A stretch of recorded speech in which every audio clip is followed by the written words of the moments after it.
Hello everyone, my name is Chelsea Utek, expat and speculative fiction writer, and it is week 3 of PrepTober. I was so excited about last week's world building that I committed to doing more world building this week.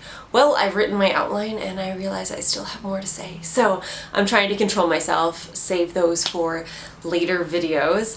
And today we're going to go from the larger scale, looking at the grapes that we did last week: geography, religion, achievements, politics, economics, and social structure, and zeroing in a little bit more. I'm going to focus today on your opposing force. Maybe your initial reaction is that that has more to do with characterization and less to do with world building, but I'm going to argue that point. Sometimes your opposing force is not a character. Sometimes it is, but either way, the initial exploration of that opposing force is very deeply intertwined with world building. The world of your novel should inform, well, it should inform everything, but it should especially inform your opposing force. Let's begin with a quick overview of our types of conflict. There is, I know, a trend now to say character versus what have you, as opposed to man versus whatever it is. But I'm old school and I still like the language of man versus, so that's what I'm going to use. And the reasons are twofold. The first one being that it lets me talk about etymology and the fact that, going back to Old English, man really wasn't referring to any sort of gender, but just what it means to be human. And after a lengthy geeking out over language change in Old English, then I get to talk about the work of making our characters human. Because perhaps your characters are human, but perhaps they're animals or androids or aliens or whatever else. And it's our job as writers to make these characters real and understandable and human for our very human readers. Alright, so let's move on to those types of conflict. The first one being man versus man, in which a character struggles against another character or characters.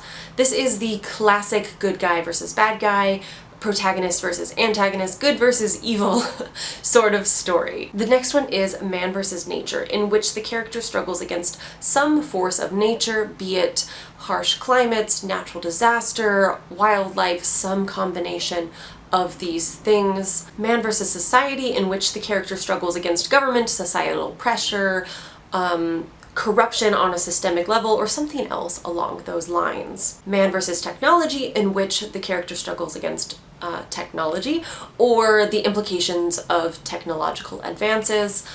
Man versus the supernatural or fate, in which they're struggling against some sort of supernatural element. Some people consider these as separate, and I think that's more to do with the history of storytelling, that mythology was very focused on man versus fate or some sort of deity.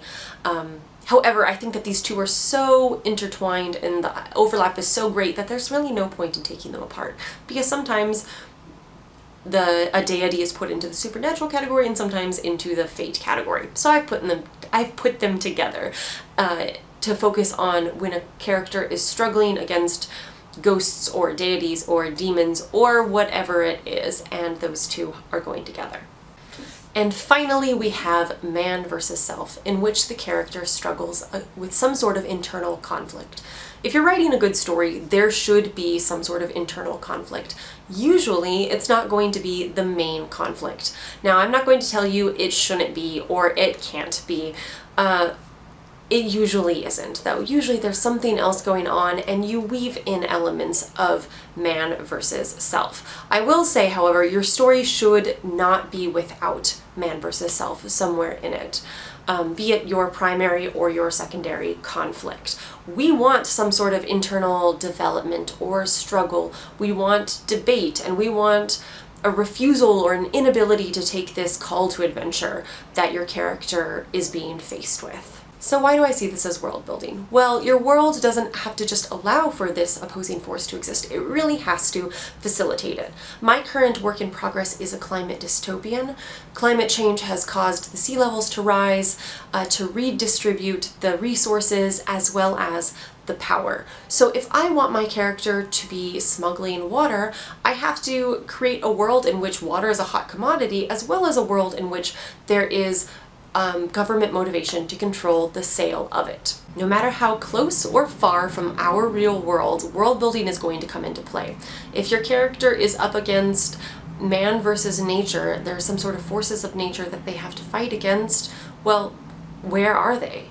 When is this taking place? What do they have at their disposal? You have to answer all of these questions, and all of those questions are an aspect of world building. Even in man versus man, your world is going to influence the motivation of your characters and therefore the conflict that's going to take place. So we're in PrepTober. What do you do with all of this information? Well, there's a couple steps that you should take to make sure that you have a really solid foundation of world building that includes not only the big picture elements that we talked about, but also zooming in on your opposing force. The first step is to decide which of these conflicts you want to have as your primary conflict. You can also look at your secondary conflicts, absolutely, but you need to at least understand your primary conflict and how it plays into the world, how the world facilitates this opposing force to exist or to motivate this opposing force. Then you need to allow these to build off of one another. Go back and forth asking questions about how this world is impacting this opposing force and how this opposing force would therefore impact the world, and really get a clear picture about how these two things fit together. This is going to be the foundation on which everything else is built. Your world and your conflict that is informed by your world is going to make everything go so much more seamlessly. Never totally seamlessly. Novel writing just isn't like that, but as seamlessly as we can hope for. And then really flesh these parts out. Really sit and think about it, take notes, and keep those in a safe place, because like I said, before you move on to characterization or plot, you want to know what is your world and what is the opposing force, and how do those two things go together. With these things in mind, you can go on to the next steps of starting to plan your novel. Next week, I'll be focusing on characterization and some activities to help you get to know your characters a little bit better. So until then, I hope your PrepTober is going really well, and happy writing.